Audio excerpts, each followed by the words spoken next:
සුබ දවසක් වේවා ආදරම්මේ තාත්තේ පුතේ දුවේ.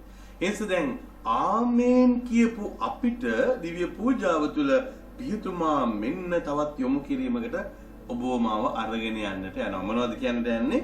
අපගේ ස්වාමින් වන ජේසුස් ක්‍රිස්තුස් ස්වාමින් වහන්සේගේ වරප්‍රසාදයක්, දෙවි පියාණන් වහන්සේගේ ප්‍රේමයක්, ශුද්ධාත්මයන් වහන්සේගේ සහභාගීකමත් ඔබ සියල්ලන් සමග පවතිවා.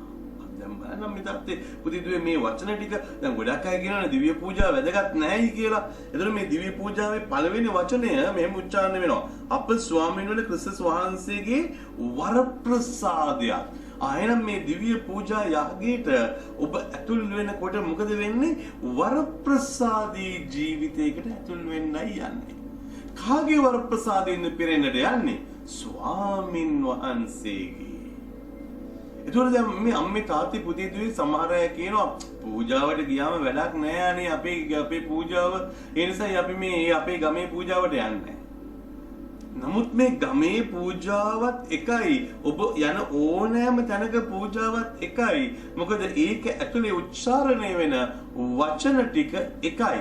ඔබ ඇමරිකාවට ගියත්, ඔබ යුරෝපයට ගියත්, ඔබ ඩුබායි වලට ගියත්, කුවේට් වලට ගියත් මේ මොහොතේදී මේ දිව්‍ය පූජාවේ මේ වචන ටික තමයි පියතුමා උච්චාරණය කරන්නේ. එතකොට මේක ඇතුලෙන් ඉස්සලාම කියනවා එහෙනම් ජේසුස් ස්වාමීන් වහන්සේගේ වරප්‍රසාදයෙන් පිරෙන්න.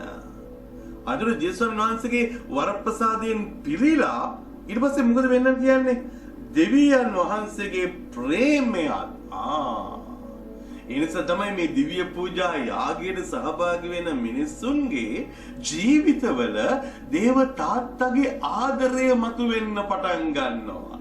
දේව තාත්තගේ ප්‍රේමය මතුවෙන්න පටන් ගන්නවා. දැන් මේක දෝර ගලන්න පටන් ගන්නවා. ඒ නිසා තමයි අම්මේ තාත්තේ පුතේ දුවේ මේ දිව්‍ය පූජාව ආදරේ මහා බලේ සිහි ගැන්වීමක් බවට පත් වෙන්නේ.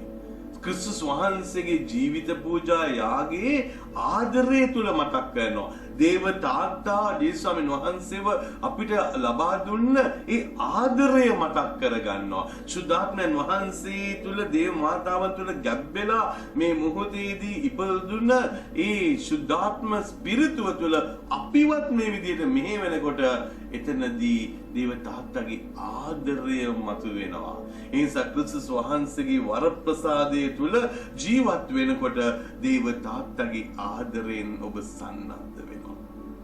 එතනදී තව ලස්සන තැනකට යමු වෙනවා. මොකක්ද මේ ලස්සන තැන? ඒක ඇතුලේ ඉතාමත් පැහැදිලිවම කියනවා ශුද්ධාත්මයන්ගේ සහභාගීත්වය.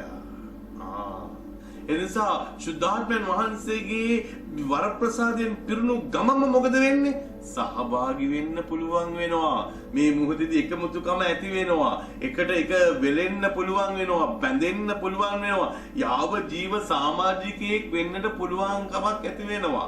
ඒ නිසා තමයි අම්මේ තාත්තේ පුතේ දුවේ මේ ශුද්ධාත්මයන් වහන්සේ තුල ඔබ බද්ධ වීමක් සිදු වෙනවා දන්නේම නැතුව. එතකොට මේ බද්ධ වෙලා ඊට පස්සේ පියතුමා මොනවද කියන්නේ?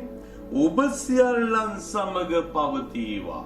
ආයතවල ක්‍රිස්තුස් වහන්සේගේ වරප්‍රසාදයක්, දෙවියන් වහන්සේගේ ප්‍රේමයක්, ශුද්ධාත්මයන් වහන්සේගේ අභිෂේකයක් ඔබ සමග පවතිවා. ඒ කියන්නේ ඔබේ ජීවිතයේ ඇතුළට මේ මොහොතේදී යොමු කරනු ලබනවා. එතකොට ඔබේ ජීවිතය ඇතුළේ දිව්‍ය පූජාවේදී මේ වරප්‍රසාදය ස්ථාපිත කරනවා. හැබැයි එතකොට ජනතාව වශයෙන් ඔබ මොනවද කියන්නේ? ඔබ කියනවා ටක් ගාලා ඒ වෙලාවේ මොනවද කියන්නේ? ඔබ සමගද පවතිවා.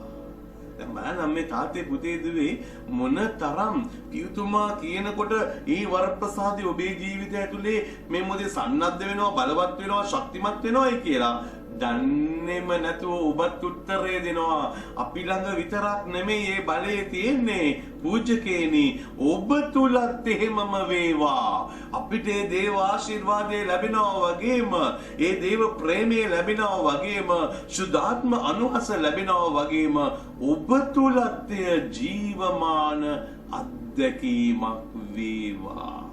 ඒ කියන්නේ මොනවද?